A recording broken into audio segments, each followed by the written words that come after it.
দূর গ্রামের সালামের গল্প এমন ছিল যে একই ছাদের নিচে দুই ভাই থাকত। একজন কালাম, যার জন্য সেই বাড়ি স্বর্গ ছিল, আর অন্যজন ছিল সালাম। সালামের জন্য সেই বাড়ি জীবন্ত নরক হয়ে গিয়েছিল। প্রচণ্ড রোদে সালাম ঘামে ভিজে গিয়েছিল। সে বলদের মতো দিন রাত পরিশ্রম করতে থাকে, কঠোর পরিশ্রম। তার শ্বাস দ্রুত ওঠানামা করছিল। সামনে গাছের ঠান্ডা ছায়ায় কালামের পাশে রহিম মামা বসেছিল। আরে ও সালাম, কি হলো রে? হাঁটা ধীর হয়ে গেছে কি? বলদ মরে গেছে বলে কি আমরা না খেয়ে মরবো? চল জোর লাগা। আরে ভাগ্নি, এই ষাঁড় এভাবে চলবে না। একে দিয়ে জলদি কাজ করানোর জন্য তো চাবুক লাগবে। কালাম ভাই, রহিম মামা, আর পারছি না। সকাল থেকে পেটে এক দানাও অন্ন যায়নি। পিপাসায় গলা শুকিয়ে যাচ্ছে। ওই ঘড়ায় একটু পানি আছে, সেখান থেকে এক গ্লাস পানি আমাকে দাও। পানি? আরে ও চাকর, এই পানি আমার মা এতে কেশর আর বাদাম মিশিয়েছে। তোর মতো নোংরা মানুষকে এই পানি খাইয়ে আমি কি গ্লাসটা অপবিত্র করব? ছোট মালিকের তৃষ্ণা লেগেছে, তাই সে পান করবে। আর তোর যদি তৃষ্ণা লাগে তাহলে নিজের ঘামই খা। চল কাজ কর। রক্তের সম্পর্কেও এত পার্থক্য ছিল। এক ভাই বাদাম দেওয়া দুধ পান করছিল, আর অন্যজন ঘামের ফোঁটা দিয়ে তৃষ্ণা মেটাচ্ছিল। সালাম আকাশের দিকে তাকালো। সূর্যের তাপ তার চামড়া জ্বালিয়ে দিচ্ছিল, কিন্তু সৎ ভাইয়ের কথা তার আত্মাকে জ্বালিয়ে দিচ্ছিল। সন্ধে হয়ে গিয়েছিল। তখন সালাম টলটলে ধুলায় মাখা অবস্থায় বাড়ি ফিরছিল। নেই আমার লাল, সারাদিন গাছের নিচে বসে পড়াশোনা করেছিস, মাথা নিশ্চয়ই ক্লান্ত হয়ে গেছে, খেয়ে নে। আজ খুব সুস্বাদু খাবার বানিয়েছ মা। দেখো, এসে গেছে আপনার মুফতখোর। এসে গেছে বড় তাড়াতাড়ি। কাজ শেষ হয়ে গেল নাকি? লাঙ্গল মাঝপথে ফেলে পালিয়ে এসেছিস? পুরো ক্ষেত চাষ করে দিয়েছি, এখন তো দাঁড়িয়ে থাকারও শক্তি নেই। খুব ক্ষুধে লেগেছে, কিছু খেতে দাও। হ্যাঁ ঠিক আছে, নে খেয়ে নে। আর শোন, ডাল শেষ হয়ে গেছে, লবণ আর পানির সাথে খেয়ে নিস। সালাম সেই পুরা রুটিটার দিকে তাকায়। তার চোখে জল ছিল। সে দেখে কালাম ক্ষীর খাচ্ছিল, আর সেই রুটি। আমিও তো আপনার ছেলের মতোই। বাবা বলেন আপনি আমাকে নিজের ছেলের মতোই ভালোবাসবেন। বাবা তো বলেছিলেন মা আমাকে নিজের ছেলের মতোই রাখবেন। আপন আপনই হয়, আর সৎ সন্তান সৎই থাকে। আমার ছেলে রাজত্ব করার জন্য জন্মেছে, আর তুই মজুরি করার জন্য। নিজের সীমায় থাক। একজন বাবা ঘরের ভিত্তি হয়, কিন্তু যখন ভিত্তি নড়ে যায় তখন দেয়াল ভাঙতে সময় লাগে না। সারাদিন খেতে আমি আপনাদের সবাইকে পালন করার জন্য পরিশ্রম করি, কিন্তু তবুও এখানে আমাদের ঠিকমতো দুবেলা খাবারও জোটে না। সে আমাকে নিজের ছেলে বলেই মনে করে না। রুবির ভয় ছিল যদি কখনো সে নিজের অংশ চেয়ে বসে। এখন তাকে পথ থেকে সরানোর শেষ চালচালা হল। রহিম, তোমার দুলাভাইয়ের অবস্থা দেখে মনে হচ্ছে তিনি আর বেশি দিন বাঁচবেন না। যদি তার চলে যাওয়ার পর এই সালাম নিজের অংশ চেয়ে নেয়, তাহলে গ্রামের রীতি অনুযায়ী আমাদের তাকে দিতে হবে। যদি আমরা তা না করি, তাহলে পুরো গ্রাম আমাদের দোষ দেবে। হ্যাঁ হ্যাঁ, এই ছেলেটা খুব জিদি। এত অপমান সহ্য করেও বাড়ি ছেড়ে যায় না। সেই রাতে চারদিকে নীরবতা ছিল, কিন্তু কবিরের বুকে ঝড় উঠেছিল। বছরের পর বছর অসহায়তা আর অসুখ শেষ পর্যন্ত তার শরীরকে ভেঙে দিয়েছিল। বাবা, বাবা, চোখ খুলুন। আপনার তো খুব জ্বর হয়েছে, শরীর আগুনের মতো জ্বলছে। বাবা, আমি তাড়াতাড়ি বৈদ্যজিকে ডেকে আনছি। মা, ও মা, দরজা খুলুন। পিতাজির শরীর খুব খারাপ হয়ে গেছে, তিনি শ্বাস নিতে পারছেন না। আমাকে কিছু টাকা দিন, আমি ডাক্তারকে নিয়ে আসি। মা, কি হয়েছে মানুষ? আধার রাতের সময় কেন দরজা চাপড়াচ্ছিস? না নিজে ঘুমায়, না আমাদের ঘুমাতে দেয়। আমি আপনার পায়ে পড়ছি। পিতাজি বাঁচবেন না, তাকে তাড়াতাড়ি চিকিৎসা দরকার। আমাকে একটু টাকা দিন, পিতাজির খুব জ্বর হয়েছে। শোন সালাম, খিজড়ির চাবি কি তোর বাবা আমাকে দিয়েছিল? আর কিসের চিকিৎসা? হ্যাঁ, আরে সে তো এমনি খাটে পড়ে পড়ছে। সে বেঁচে থাকলেও মৃতের মতোই, না কামাতে পারি না হাঁটতে পারি। আপনি এসব কি বলছেন? তিনি আমার বাবা, আপনার স্বামী। স্বামী তখনই ভালো লাগে যখন তিনি বাড়িতে 4 টাকা নিয়ে আসে। যে মানুষ বাড়িতে 4 পয়সা এনে দেয় না, যে মানুষ নিজে নিজের ময়লার ধুতি পর্যন্ত বদলাতে পারে না, তার উপর আমি আমার জমা পুঁজি খরচ করব? যা, এখান থেকে চলে যা। যদি তার মৃত্যুর সময় এসে থাকে তাহলে তাকে কেউ আটকাতে পারবে না। ডাক্তার ডেকে টাকা নষ্ট করার আমার কোনো শখ নেই। সেই বন্ধ দরজায় সালামকে বুঝিয়ে দিয়েছিল যে পাথরের মূর্তির কাছে দয়া ভিক্ষা চাওয়া বৃথা। সে ঘিরে নিজের বাবার কাছে চলে এলো। সেই রাত সালাম নিজের চোখের সামনে নিজের বাবাকে তিল তিল করে মরতে দেখল। তার কাছে শুধু চোখের জল ছিল, না ওষুধ ছিল, না দোয়া কাজ করেছিল।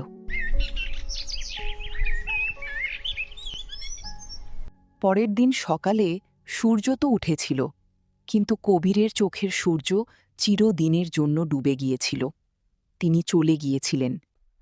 যাই হোক, বাড়িতে রেশন কম পড়ে যাচ্ছে, আর খাওয়ার লোক বেশি। মা, আমি কাল থেকে মাঠে বেশি কাজ করব। বাবা নেই, তাই তার অভাব আমি পূরণ করব। তুই পূরণ করবি অভাব? আরে এখন এখান থেকে চলে যা। যে বাবার জোরে তুই এখানে ছিলি সে তো চলে গেছে। এখন এই বাড়িতে তোর কি কাজ? মা, এত আমারও বাড়ি। তোমার বাড়ি? আরে কালাম, একটু কাগজটা তো দেখাও ওকে। পিতা মারা যাওয়ার আগে সব কিছু মায়ের নামে করে গেছে, আর মা চায় যে তুই এখন এখানে না থাকিস। তুই অপয়া। মা, আমি কোথায় যাব? আমার কাছে না টাকা আছে, না কোনো থাকার জায়গা। অন্তত আমাকে চাকর ভেবে একটা কোনায় পড়ে থাকতে দাও। চাকর পালতেও টাকা লাগে, আর তুই তো ফ্রি রুটি খাওয়া লোক। চল বের হয়ে যা। যে বাড়ির ইট সে নিজের ঘামে সেঁচেছিল, আজ সেই বাড়ি তাকে অজানা মানুষ বানিয়ে দিল। অবশেষে ভারী পায়ে সে নিজের ভাগ্য মেনে নিল এবং সেই গ্রামের পথ ধরে হাঁটতে লাগল যা জঙ্গলের দিকে যায়, যেখানে মানুষের চেয়ে হয়তো পশুদের মধ্যেই বেশি দয়া থাকে। হাঁটতে হাঁটতে সালাম এক ঘন জঙ্গলে পৌঁছে গেল। ক্ষুধা আর তৃষ্ণায় তার গলা শুকিয়ে যাচ্ছিল, কিন্তু হৃদয়ের ব্যথা পেটের ক্ষুধার চেয়েও বড় ছিল। সে একটি পুরনো বটগাছের নিচে ক্লান্ত হয়ে বসে বলল, শেষ পর্যন্ত কেন আল্লাহ? আমি কার কি ক্ষতি করেছিলাম? মা কেড়ে নিলে, বাবা কেড়ে নিলে, ঘর কেড়ে নিলে। এখন কি আমার প্রাণ নিয়েই শান্ত হবে? যদি এটাই তোমার বিচার হয়, তবে আজ আমাকেও তুলে নাও। আমি বাঁচতে চাই না। তখন হাওয়ার ঝাপটার সঙ্গে একটি মৃদু আওয়াজ শোনা গেল। কেউ কেউ আছো? কেউ আছো? এসে আমার একটু সাহায্য করুন। এই নির্জন জায়গায় কে থাকতে পারে? এ কে? এত ঘন জঙ্গলে কে হতে পারে যে সাহায্যের জন্য ডাকছে? সে চোখের জল মুছে আওয়াজের দিকে এগিয়ে গেল। ঝোপের পিছনে একটি গাছের নিচে এক বৃদ্ধা মা বসেছিলেন। আরে, এ তো কোনো বৃদ্ধা মা। আমার কাছে গিয়ে জিজ্ঞেস করা উচিত। কি ব্যাপার মা? আপনি এখানে এই জঙ্গলে একা কি করছেন? এই জঙ্গল তো জন্দন্তুদের। পুত্র, তুমি কি আমার একটু সাহায্য করতে পারবে? এই কাঠের গাটুরি তুলে আমার মাথায় রেখে দাও, আমি যেভাবেই হোক নিয়ে যাব। আরে না মা, এই গাটরি খুব ভারী। আপনার কোমর ঝুঁকে গেছে। এই বয়সে এত ওজন তোলা ঠিক নয়। সরুন, আমি এটা তুলে নিই। না পুত্র, না। তুমি কেন কষ্ট করবে? তুমি নিজেই খুব ক্লান্ত লাগছে। তোমার চোখে যেন অনেক বেদনা লুকিয়ে আছে। শুধু আমার মাথায় তুলে দাও, আমি ধীরে ধীরে নিয়ে যাব। মায়ের মাথায় বোঝা তুলে দিয়ে কোনো ছেলে কিভাবে আরামে হাঁটতে পারে মা? আর তারপর আমার তো এখন ভারী বোঝা বহন করার অভ্যাস হয়ে গেছে। আপনি শুধু রাস্তা দেখান। আপনার পনার বাড়ি কত দূরে? যুগ যুগ বাঁচো আমার ছেলে। আল্লাহ তোমার ঝুলি সুখে ভরি দিক। পুত্র, এখান থেকে একটু দূরেই আমার ঝুপড়ি। চলো, আমি তোমার সঙ্গে চলি।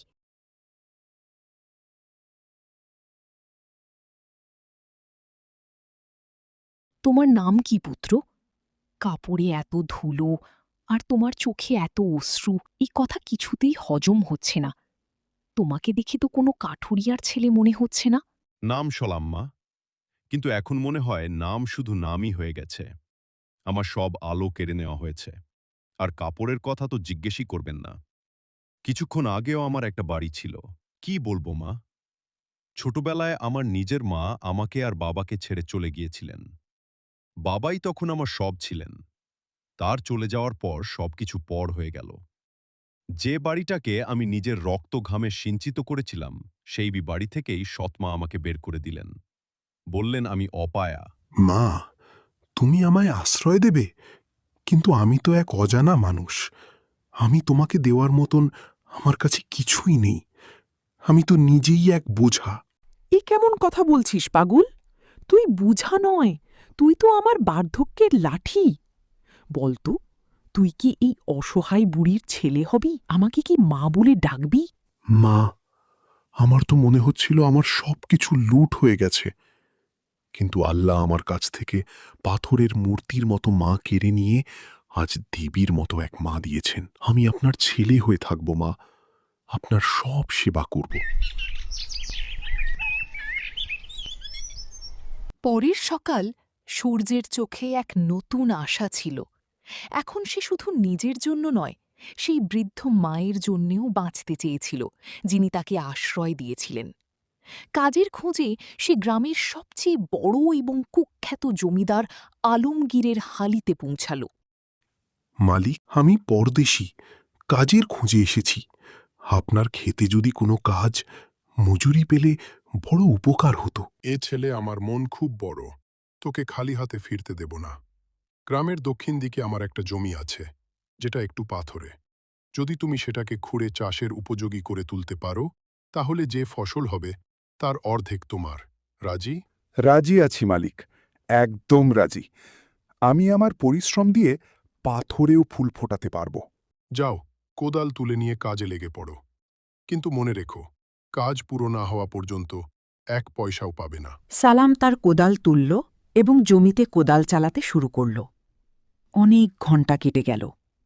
সালাম ঘামে ভিজে গিয়েছিল। হাল ছেড়ো না সালাম, এই জমি পাথরে তো কি হয়েছে? আমার ইচ্ছে লোহার মতো শক্ত। মায়ের জন্য আমাকে এটা করতেই হবে। হঠাৎই তার কোদাল মাটির নিচে কোনো শক্ত জিনিসে ঠক ঠক করে লাগল। আরে, এ কেমন শব্দ? এটা তো পাথর বলে মনে হচ্ছে না। এটা কি? কেউ মাঠের মাঝখানে এই হাড়িটা কেন পুঁতে রাখবে? আর এর মধ্যে কি থাকতে পারে? আপনি কে? আর এই হাড়ির মধ্যে কেন ছিলেন? ভয় পেও না সালাম, আমি এই জঙ্গলের দেবী। আমি তোমার পরীক্ষা নিয়েছিলাম। পরীক্ষা? আমি কিছু বুঝতে পারছি না দেবী, আমায় ক্ষমা করুন। ক্ষমার কিছু নেই সালাম, তোমার মন খুব পরিষ্কার। আমি জানি তোমার সাথে অন্যায় হয়েছে, আর তোমাকে বাড়ি থেকে বার করে দেওয়া হয়েছে। কিন্তু তুমি হার মানোনি, আর তুমি না ভেবে মানুষকে সাহায্য করো। ধন্যবাদ দেবী, আমি নিজের মা বাবা হারিয়েছি, কিন্তু এই বুড়িমা আমায় থাকতে দিলেন নিজের বাড়িতে, আর তার জন্য আজ আমি আপনার সামনে। আমি জানি। বলো, তোমার কি চাই? যা চাইবে সেটাই এই হাঁড়ি থেকে তুমি পাবে। আমার নিজের জন্য কিছুই চাই না, শুধু আমার এক বৃদ্ধ মা আছেন, যিনি আমাকে তখন আশ্রয় দিয়েছিলেন যখন আপনজনরা আমাকে ত্যাগ করেছিল। তার বার্ধক্যে যেন কোনো কষ্ট না হয়, শুধু এতটাই করে দিন। তোমার এই নিঃস্বার্থ মনোভাবই তোমার আসল সম্পদ। এটি আর সাধারণ হাঁড়ি নয়, এটি এখন রত্ন ও স্বর্ণমুদ্রায় ভরা। এর ধন কর্ষণও শেষ হবে না। যাও, তোমার মায়ের কাছে যাও এবং নতুন জীবন শুরু করো।